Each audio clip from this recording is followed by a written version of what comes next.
don't hate Esau. Love Jesus. And we got to start calling on the name of Jesus. So listen, the white man really loves us. He went to Africa, enslaved us to show us discipline. And what was he doing wrong? He was doing what the Most High wanted him to do. He was only doing what the Heavenly Father wanted him to do.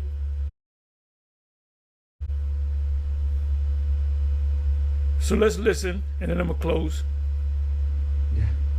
Yeah. We need reparations. Right, well, we need reparations. Your reparations are that you get to live in America. You're welcome.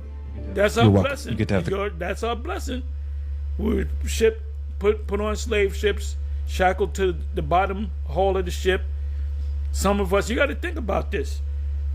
Raped continuously. You would be shackled next to another Israelite, which they call an African Guinea man or whatever, and they would get sick. They would defecate on themselves, pee on themselves, throw up, eating that food that they're not used to, that the white man gave them that slop, and a lot of them died. You know, he got sick, they died, and you had to deal with the stench of, let's say there's 50 slaves shackled in the bottom of the ship, and let's say 10 of them died randomly. You got to deal with that stench until the the great white man came down and unshackled them. That could have been days, that could have been weeks. And sickness, a lot of them died in the Middle Passage. A lot of them died a lot of them were jumping off of the boat. Some of these Jake slaves were killing themselves. They didn't want to go over there. So Esau turned this shit around and made it a blessing. You are really blessed. You should thank your white man. Kiss the white man's boots. Kiss his ring. You know. You thank. Is your body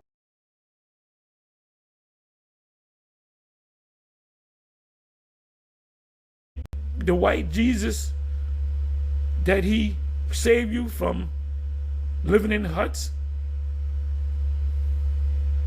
This man is truly the devil, turning things upside down. That's in Isaiah, right? I believe that's Isaiah 5, if I'm not mistaken. Turning of things upside down should be information. They got all this information. You should be happy. You shouldn't be sad. You should thank the white man. But they're not the Edomites. They don't know nothing about it. They don't never talk about Edomites.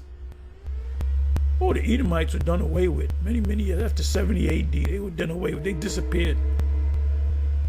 Some Edomite chariots came down and beamed them up, and they in Edomite heaven. Give me a second, y'all. Give me a second, y'all.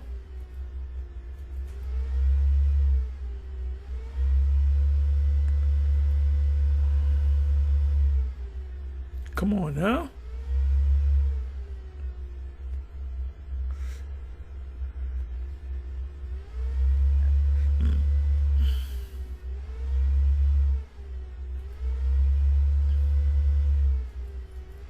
Let me put potter's clay.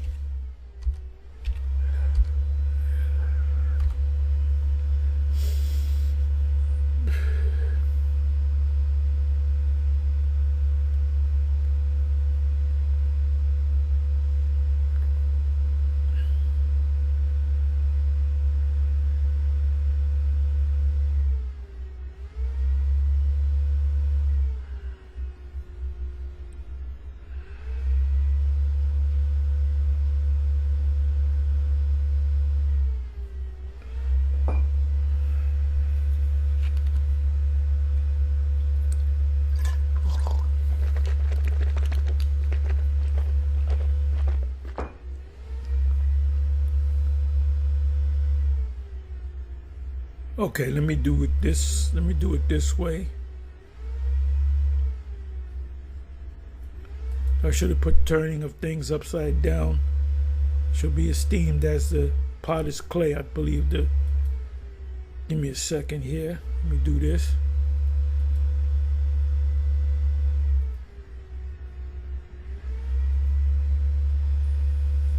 Unless potter's clay is written as one word. I don't think so. I know it's in Isaiah. Okay. It's in Isaiah 29. 29 verse 16. Surely your turning of things upside down shall be esteemed as the potter's clay, for shall the work say of him that made it, he made me not. Remember Paul said that, right? Or shall the thing frame say of him that framed it, he had no understanding. Let me read that in the NLT.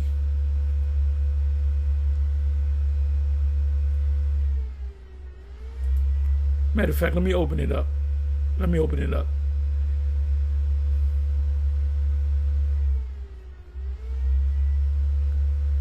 Woe unto them that seek deep to hide their counsel from Yahweh, and their works are in dark, the secret elite organizations, that you're suffering from the actions of the elite behind closed doors.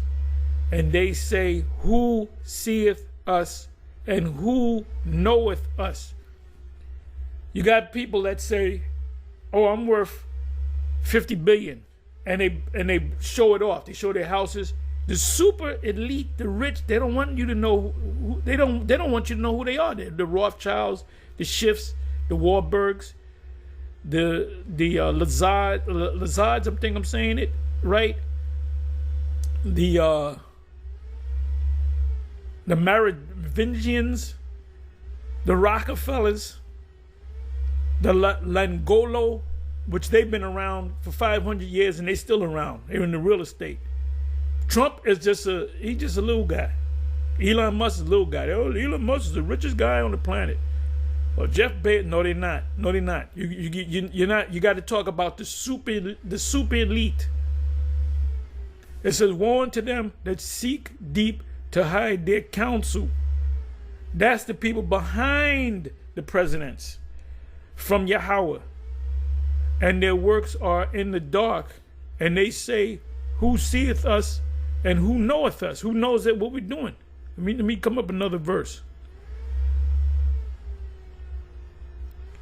This devil's using reverse psychology. Look, we really helped y'all. It says, and we're doing the bidding of the Most High anyway. That's in the scriptures, and you got to say right. But we're going to do the Most High bidding when we put you in slavery. So are you ready for slavery too?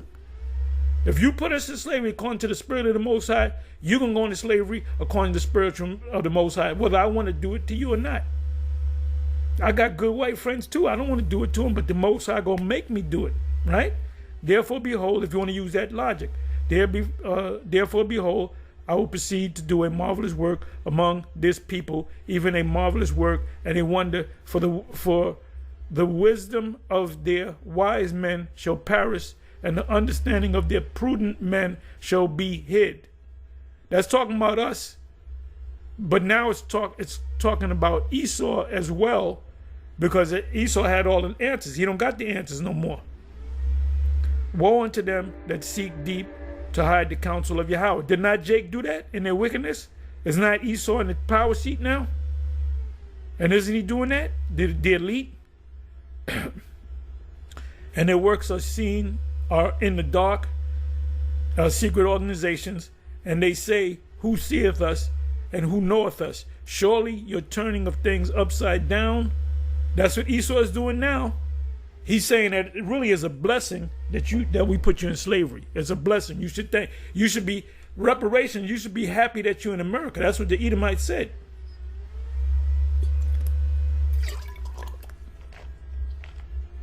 That's that pride.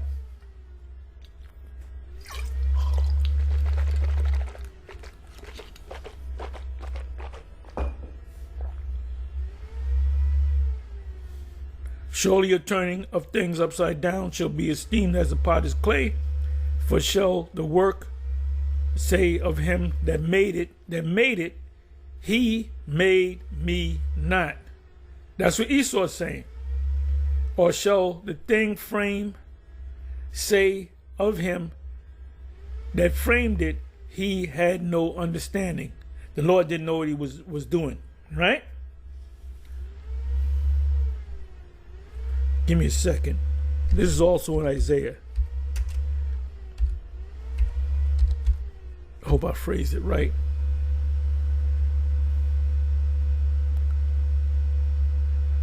Okay, I was thinking about Isaiah 5. I said Isaiah 5, but I thought it was a part. I was wrong. It says, I'm going to read it in a second.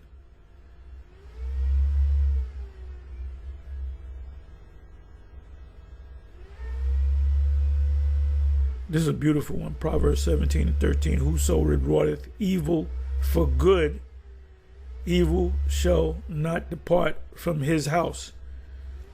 We're teaching the word. They're coming against us. They demonize us, demonizing us. So evil's going to be on your house, Esau's house.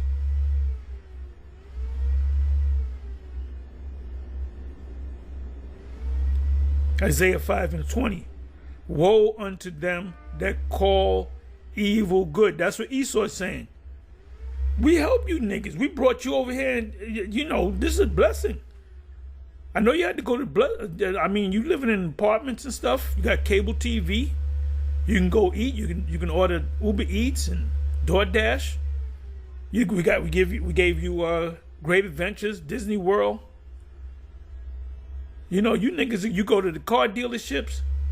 And look at Floyd. Look at Floyd. He's a multi-billionaire. If he can do it, you can do it too. So we did you a favor. If we didn't help you, you would be living in huts. And then if you go to Africa, there's certain areas where they're huts because they're poor. They're poor. But you have skyscrapers and you got people in Africa. Remember, there's 54 countries in the continent of Africa. And some of them are doing good, business-wise. They're not living in huts. And those were the Israelites that made things good. Not them Hamites. They know how to make things good. Nigeria, Ghana, those areas. I can prove that. Let me show you something. Let me show you something here.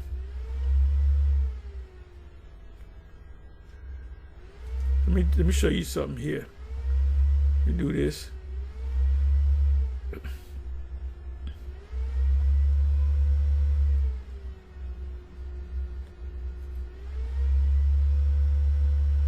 Nigeria. Okay, so let me go to images. Okay, here we go. There's a picture of Nigeria. Those don't look like huts. Okay? Those are buildings. Those are buses. A lot of them are Japanese cars. Those are not huts. That's a church. That ain't a hut. See, if we didn't help you niggas, you'd be living in huts. That's Nigeria. Look at that. Look at the highways and so forth. Look at this.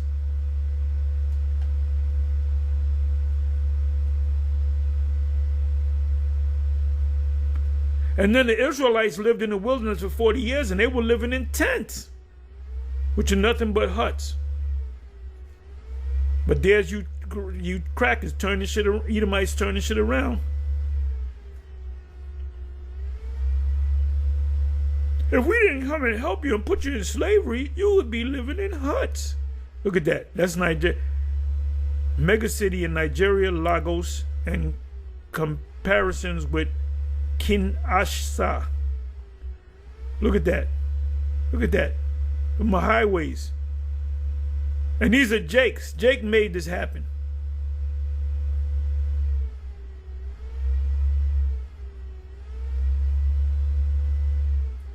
Trying to get some good pictures. Lagos, Africa, which is in Nigeria. Look at that. Look at that. Look like downtown Manhattan in New York.